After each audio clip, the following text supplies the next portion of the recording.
Bonjour à tous, j'espère que vous allez bien. J'avais envie de faire cette vidéo suite au texte que j'ai écrit et qui a rencontré pas mal de succès sur mon site et sur ma page Facebook, dont le titre était « Arrête d'être fort ». Et je voulais détailler un petit peu mes propos et mon texte à travers cette vidéo en vous racontant en fait l'origine de ce texte.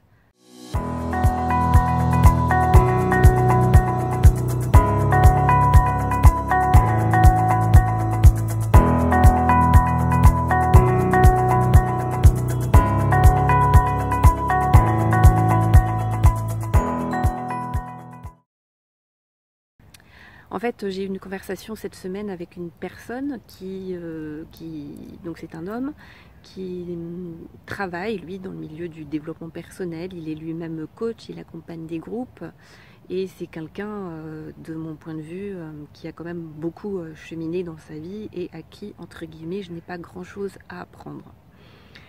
Et on avait une conversation et puis il en est venu à me partager en fait une difficulté qu'il est en train de rencontrer en ce moment au niveau personnel et dans son couple plus particulièrement, où il ne savait pas du tout comment réagir parce que son couple battait de l'aile. Et à un moment il m'a demandé,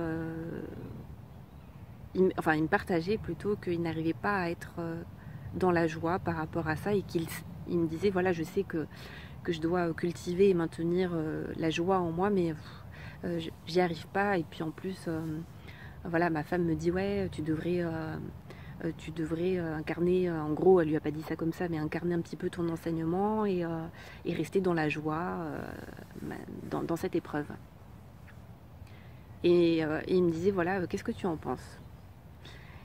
Et je lui ai dit bah écoute, moi je suis pas d'accord avec ta femme, ou enfin avec ta compagne, je sais pas s'ils sont mariés, dans le sens où moi j'ai essayé de faire ça dans ma propre expérience et je sais que ça ne marche pas en fait. Et que souvent, et ça c'est le plus grand piège quand on est dans le milieu de la spiritualité et du développement personnel, encore plus quand on est coach, encore plus quand on est enseignant, peu importe le statut, ou thérapeute, c'est que comme on se doit d'être un modèle pour les autres, eh bien on essaye, on confond inspirer et inspirer les autres, être parfait. Et je lui disais mais tu peux pas être dans la joie si c'est pas ta réalité maintenant. Et pour moi, tu pourras être dans la joie qu'une fois que tu auras laissé de la place à là ce qui est en train de se vivre en toi, c'est-à-dire de la colère, de la frustration, du chagrin, de la tristesse, de la rage et de la jalousie. Parce que ici et maintenant, ta réalité, c'est ça.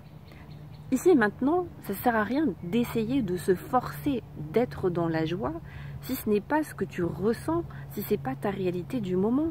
Et il manque une étape en fait, que moi, la joie, je peux la retrouver qu'une fois, seulement après avoir accueilli ma tristesse, mon chagrin, mon désespoir, ma jalousie. Et ce que je lui disais, c'est que là, sors de toi, sors de cette étiquette de l'enseignant spirituel ou du coach et du thérapeute. Juste là, reviens à ta dimension humaine et juste regarde là ce qui est présent ici en toi et dis-toi que tu as le droit, tu as parfaitement le droit ici et maintenant d'être jaloux, de ressentir de la colère, de la rage. Tu as le droit d'avoir envie de péter un mur. Je te dis pas de le faire, je te dis que tu as le droit de ressentir cette rage. Tu as le droit d'avoir envie de péter la tronche à l'autre mec. Tu as le droit de ressentir ça. Je dis pas de succomber à la pulsion, je dis juste qu'on a le droit de ressentir ces émotions dites désagréables, dites difficiles, dites négatives.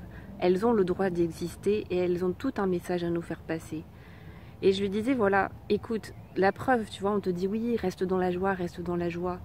Mais fuck, là, pour l'instant, non, tu ne peux pas être dans la joie tant que tu n'as pas accueilli ta peine. Et donc, crée de l'espace Juste apprenons à rester avec ces émotions-là qui sont difficiles, qui ne sont pas confortables. Créons de l'espace pour que cette vague puisse passer. Et une fois que la vague est passée, elle est passée. Et du coup, après, ensuite, une fois que c'est passé, une fois que c'est traversé, ensuite, il y a de l'espace pour autre chose, pour la paix, la tranquillité et la joie. Mais on ne peut pas essayer de sauter les étapes en mettant le couvercle de la joie parce qu'on est spirituel, qu'on est dans le développement personnel, éveillé ou tout ce que tu veux. À mon sens, ça ne marche pas, et c'est même pas à mon sens, c'est de mon expérience. Et du coup, voilà, moi je lui ai dit, voilà, moi après c'est mon regard sur la situation, c'est mon expérience. Bah, dis-moi comment ça résonne pour toi.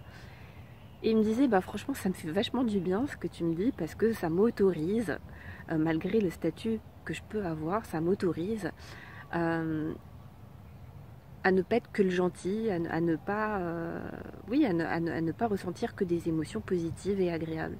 Et je dis, mais oui, mais c'est ça la vraie sagesse, c'est ça le vrai courage aussi. C'est vraiment d'accueillir pleinement toutes les facettes de notre humanité et que, bah non, comme moi, je ne suis pas que coach, je ne suis pas que celle qui accompagne les autres et je ne suis pas que bienveillante, j'ai aussi l'autre facette.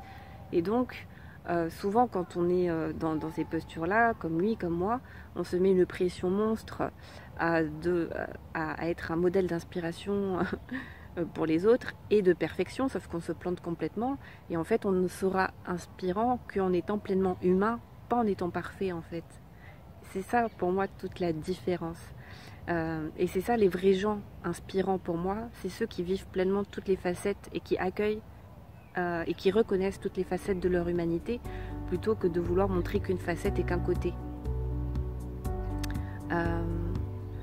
Voilà, donc cette vidéo s'adresse particulièrement aux personnes qui peut-être sont celles qui aident les autres et qui peut-être ont cette tendance à vouloir être parfaites.